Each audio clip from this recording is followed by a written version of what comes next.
안녕하세요. 구미 원평도장에서 신앙하고 있는 교무 도군자 이미경입니다.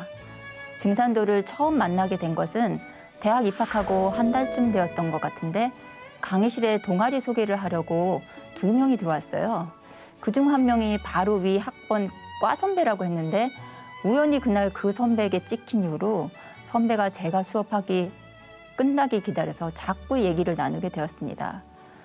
선배를 따라 증산도 동아리방에 가서 신단을 처음 봤는데 별로 거부감이 없었습니다. 선배의 정성 때문에 5월에 증산도 입문까지는 하게 됐으나 특별한 단체에 소속되고 싶은 생각이 없어서 어느 날 증산도 동아리에 더 이상 다니지 않기로 결심했습니다.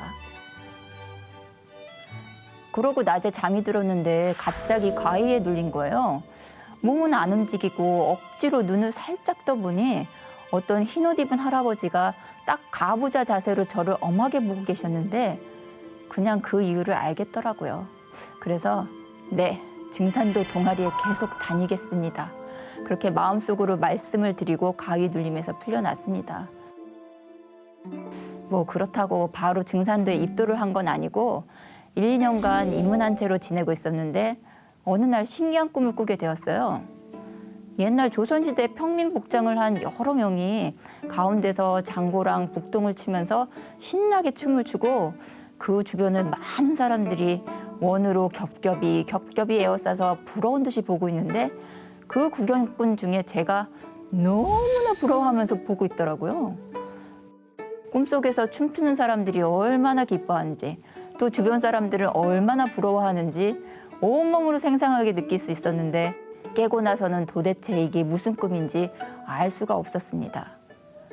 그러고 다음 날인가 좀 뜬금없는 전화를 받게 됩니다. 평소 그다지 안 친한 동아리 선배였는데 며칠 뒤 행사가 있으니 경기도 어떤 도장으로 오라는 거예요. 신기한 꿈도 꾸었고 그날 가보니 천도식이 있다고 했어요. 그때야 꿈에서 그렇게 기뻐하고 장고 치고 북치던 분들이 그 선배 조상님들이란 걸 알 수 있었습니다. 그래서 조상님 천도식을 해드리려면 어떻게 해야 하냐고 물으니 입도를 해야 가능하다고 해서 결국 입도를 결심하게 됩니다. 신앙 초기에 체험했던 사례 몇 가지를 더 말씀드리겠습니다. 과 MT였는지 동아리 MT였는지 잘 모르겠는데요. 소금강으로 1박 2일 MT를 간 날 밤이었어요. 그때 화장실이 밖에 있어서 숙소에서 좀 걸어가야 했는데 화장실에 갔다가 숙소로 돌아가려고 보니 별들이 너무 예쁜 거예요. 그래서 느긋하게 별들을 보고 있었는데 갑자기 온몸에서 소름이 쫙 끼치면서 옆에 누가 있는 걸 느꼈습니다. 옆을 보니까 오른쪽으로 한 발렵 약간 뒤로 옛날 갑옷을 입고 투구를 쓴 신명이 저와 똑같은 모습으로 별을 보고 있더라고요. 좀 특이한 건 노스텔지어라는 말이 있죠. 온몸에서 그리움이 우러나오는 걸 느꼈습니다. 눈을 멀쩡히 뜨고 신명을 본 건 그날이 유일한 것 같습니다. 여전히 신앙 초기 일대인데요. 괴정동에서 대치성 후 종도사님 도운 시간이었어요.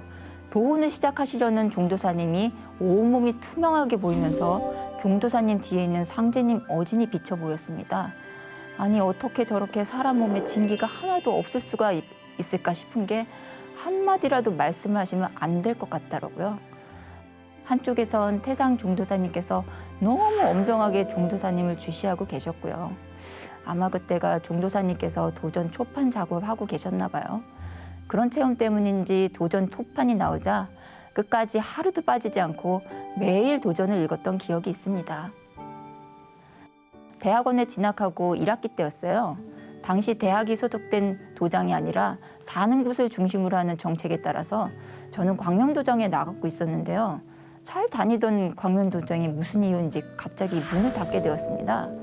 광명도장 신도들은 모두 신대방 도장으로 옮겨야 했는데 저는 신대방 도장에는 잘 안 나가게 되더라고요. 그래서 도장의 발길을 끊고 있었는데 어느 날 몸이 뭔가 좀 이상한 느낌이 났어요.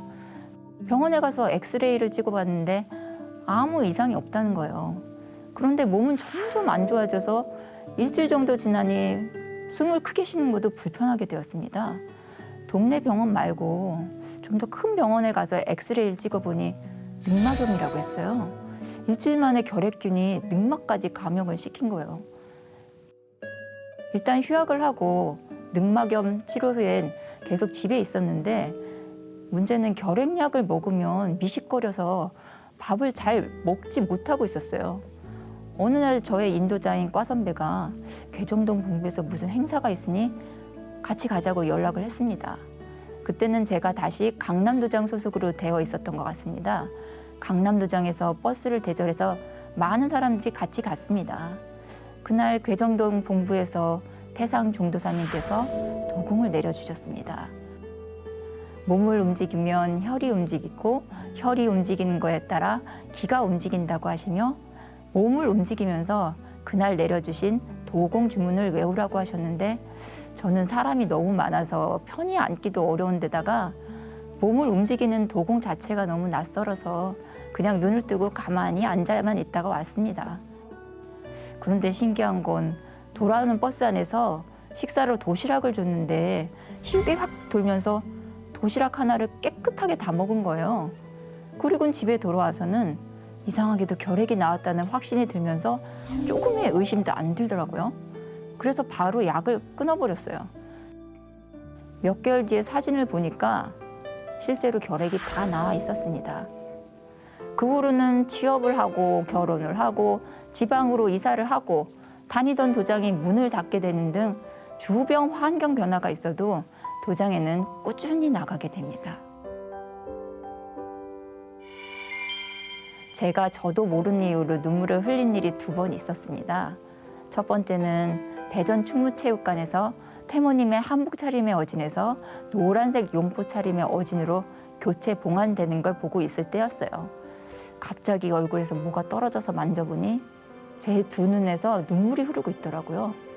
특별한 감정 없이 무심하게 보고 있었는데 뭔지 감격스러워서 나는 눈물 같았습니다. 그리고 2번째는 환단고기 완역분이 나온 후였어요. 그때도 무심하게 환단고기에 삼신오제 본기 본문을 읽고 있었는데 물이 뚝 떨어져서 보니까 또 눈물이 나고 있더라고요. 이번에도 기뻐서 나는 눈물 같았습니다. 기뻐서 눈물이 날 만큼 뭔가 환단고기와 인연이 있을 수도 있는데 현실적으로는 환단고기를 처음에 한 번만 쭉 읽고 말았습니다. 이번에 태일랑 18기 교육을 듣게 되면서 얻은 수학 중 하나가 환단고기 원문을 읽었다는 건데요. 번역된 글뿐 아니라 원문을 읽으면서 비로소 환단고기의 진가를 알게 되었습니다. 읽을 책들이 항상 쌓여 있어서 이번 태일랑 교육이 아니었으면 환단고기 원문을 이런 식으로 읽어볼 기회는 없었을 것 같습니다. 너희는 설령신의 음덕을 중히 여기라. 설령신이 정성 들여 쓸 자손 하나 잘 타내면 좋아서 춤을 추느니라. 도전 2편 119장에 나오는 말씀인데요. 제가 진리를 알고 시작한 게 아니라서 여기까지 오는 동안 인도자를 비롯해서 주변 사람들에게 크고 작은 도움을 많이 받았습니다. 매우 감사하게 생각하고요. 특히 이 긴 시간 동안 한결같이 보살펴 주신 조상님을 생각해서라도 꼭 열매 맺는 신앙을 하겠습니다. 보은.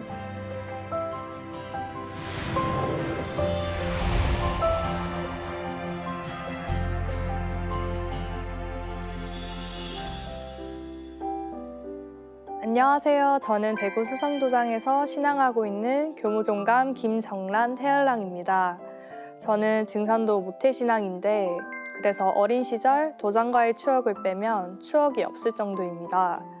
초등학생 때는 평소에도 친구들을 도장에 데려와 놀기도 하였고 수혈치성도 같이 참석하여 자비신고를 알려주고 주문을 같이 읽기도 하였습니다. 당시 어머니께서는 철로포감이셨고 도장과 집의 거리가 걸어서 5분밖에 걸리지 않았기 때문에 심심할 때마다 도장에 들렀던 기억이 납니다. 초등학교 4학년 때 가까운 도장이 다른 곳으로 옮겨지면서 집과 거리가 멀어서 자주 가지 못했습니다.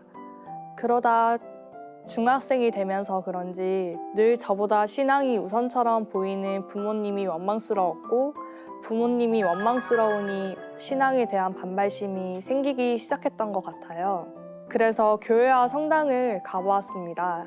하지만 진리를 잘 모르던 그 당시에도 천주교와 기독교는 아니다라는 생각이 본능적으로 들었었어요.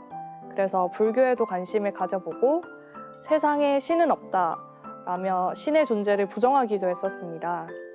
원망과 반항심으로 어떻게든 증산도를 제 삶에서 지우려고 애썼던 것 같아요.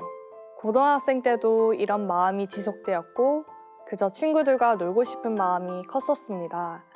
미디어 속에 흔히 등장하는 화려한 자본주의 성공을 꿈꿔왔었는데요. 멋진 외제차, 전망 좋은 오피스텔, 그리고 돈 걱정 없이 카드를 긁을 수 있는 경제적 여유를 상상하면서 학창 시절을 보내왔습니다. 하지만 3학년 때 취업을 준비하면서 책을 읽다가 문득 성공이라는 정의에 의구심이 들기 시작했었는데요. 그리고 참된 자신의 만족이 아닌 세상이 정해놓은 성공을 향해 맹목적으로 달려왔다는 생각이 들었습니다. 겉만 화려한 헛된 성공을 잡기 위해 많은 시간을 허비했다 생각하니 허망한 마음이 들었습니다.